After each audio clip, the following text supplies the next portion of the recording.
কাক কালো, কোকিল কালো, কালো মাথার কেশ, এর চেয়ে বেশি কালো মনের হিংসালেশ। নিম তিতা, নিন্দা তিতা, আরো তিতা খর, এর চেয়ে বেশি তিতা 203-এর ঘর।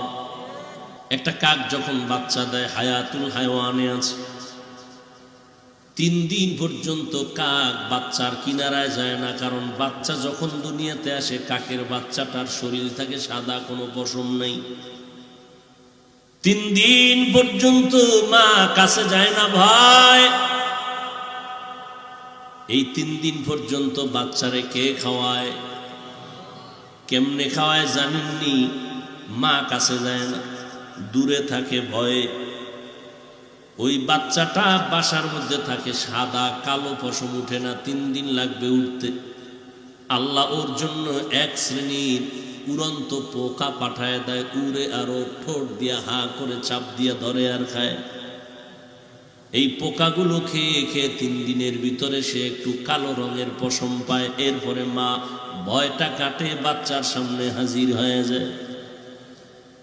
আল্লাহ বলেন, আমি রিজিকের মালিক, এজন্য কোন প্রাণী না খাইয়া মরে না। গর্তের পিপিলিকার খানাও আমি দেই, পশু পাখির খানাও আমি দেই। তবে মানুষ, তোমরা হলা শ্রেষ্ঠ, তোমারও ক্ষুধা আছে, খানা আছে। তবে তোমার খানাটা আমি গরু অন্য মাখলুকতের মতো খানা দেই না, তোমারটা অনেক পিওর, কাবার লাগায় দিস। জমিনের মধ্যে তোমার খানার মতো পিওর খানা নাই, হালাল নাই এবং পরিশুদ্ধ খানা নাই, পবিত্র নাই। তোমারে যে খানাগুলো দিলাম কাবার করে দিলাম, যেন নষ্ট না হয়। তুমি খানা খাইবা, ভাতের চালটা কাবার দিয়া দিলাম। রুটি খাইবা, রুটি বানানোর গমটাও কাবার দিয়া দিলাম। সব খানাগুলো কাবার সিস্টেম করে রাখলাম। আবার কিছু খানা আছে কাবার নাই, তবে এমন সিস্টেম করেছি কাবার না থাকলেও এর উপরে কারো আক্রমণ চলবে না, কোন আক্রমণ চলবে না। তুমি যেন পিওর ভাবে এটাকে খাইতে পারো, এই জন্য আক্রমণ করার কোনো কায়দা নেই। এই বান্দা, তুমি শাক খাইবা, তুমি কচু শাক খাইবা, দেখছো নি ওটার মধ্যে এমন প্লেন সিস্টেম করেছি, লেমিনেশনের একটা পর্দা লাগায় দিছি। পানিও লাগবে না, কিছুই লাগবে না, হালকা পানি দিয়া ধুইয়া নাও, পরিচ্ছন্ন হবে, কোনো মেহনত লাগবে না।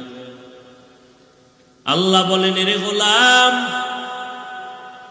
আমি আল্লাহর খানা দেওয়ার অভাবে কোনো পিপিলিকা মরে নাই, জঙ্গলের কোনো প্রাণী মরে নাই, নদীর কোনো প্রাণী মরে নাই। মানুষ তুই এত দামি হইয়া এরপরেও কেন খানায় কষ্ট পাও?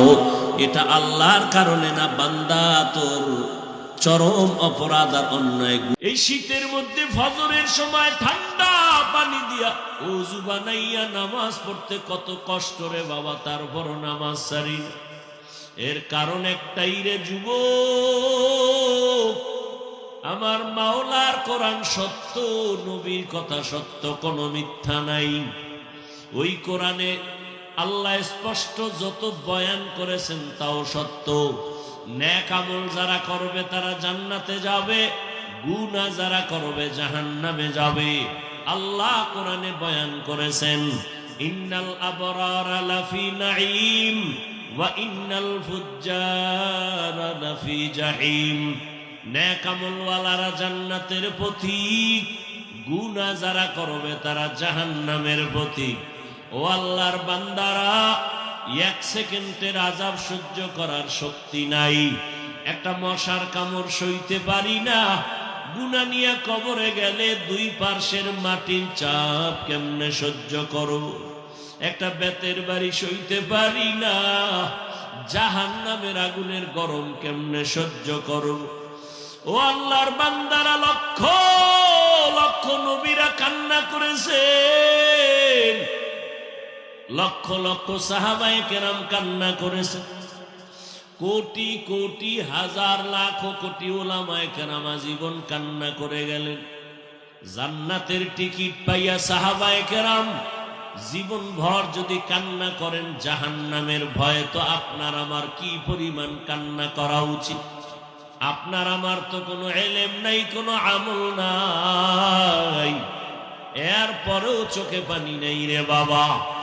ও যুবক, ও বৃদ্ধ বাবাজি, ও পর্দার আড়ালের আম্মা জানেরা, মোনাজাত তো সবাই দেয়, অনেকে আল্লাহর বান্দা হাউমাউ করে কান্না করে, আপনার চোখে পানি নেই কেন? বাহাদুরি করা যাবে না, বরং মাথা নত করতে হবে। আল্লাহ গুনার কারণে বুঝি বেজার হয়ে গেছে, এখনো সময় আছে, তওবা করো। ১৫০০ বছর পরেও আজও পর্যন্ত কোরআনের একটা ভুল কেউ বের করতে পারে নাই, বরং বহু বিধর্মীরা কোরআনের ভুল বের করতে গিয়ে নিজেরা মুসলমান হয়ে গেল। অতএব এখনো সময় আছে, তওবা করে নাও। তোমার আমার মতো যুবক যদি নামাজ পড়ে, দাড়ি রাখে, পর্দা করে, হালাল খায়, মা বাবার খেদমত করে, চাকরি করে, ব্যবসা করে, তুমি কেন পারবা না? আল্লাহর কাছে তৌফিক চাও রে হে মালিক। জীবনে গুনার কারণে আজ দিলটা এত পাথর হয়ে গেল, চোখে পানি নাই। এর সন্তান মা বাবার শাস্তির ভয়ে যদি কান্না করে, একটা ছাত্র শিক্ষকের শাস্তির ভয়ে যদি কান্না করে, আমার আল্লাহর আযাবের ভয় কি এত কম? তোমার চোখে কেন পানি আসবে না রে বাবা? আল্লাহর কাছে মনে মনে তওবা করো আর বলো, হে মালিক, করোনায় কত মানুষ চলে গেল, এই চোখের সামনে কত যুবকের লাশ কবরে রাখলাম, জানাজা পড়াইলাম। ও যুবক, আল্লাহর কাছে তওবা করো হে মালিক। তুমি হায়াতের মালিক, রিজিকের মালিক, ইজ্জতের মালিক। তুমি যদি ডাক দিয়া নিয়ে যাও, দুনিয়ায় কেউ ধরে রাখতে পারবে না। তবে আমি গুনাহগার হইয়া কবরে যেতে চাই না, নেকামল নিয়ে যেতে চাই। পেছনে শয়তানের ধোকায় পড়ে বহু অপরাধ করেছি। বরকতের রমজান মাস আসতেছে, আর গুনাহ করব না। মা বাবারে কষ্ট দিব না, উলামায়ে কেরামের পরামর্শ নিয়ে নবীর তরিকায় চলবো, মা বাবার দোয়া নিয়ে চলবো। ওই মা বাবার দোয়া ছাড়া সফলতা অর্জন হবে না। ও যুবক, বাসায় গিয়া মাকে বলিও, মা মাথায় হাত দিয়া দোয়া করে দাও। জীবনে কত নামাজ ছাড়লাম, আজ থেকে তওবার নিয়ত করেছি আর নামাজ ছাড়ব না। মা, তোমাকে কত কষ্ট জীবনে দিয়েছি, আমার কথায় কষ্ট পাইয়া মা তুমি কত গোপনে কান্না করেছো। আজ আমার মাথায় তুমি হাত দিয়া দোয়া করিয়া দাও, আর কোনদিন বেয়াদবি করব না।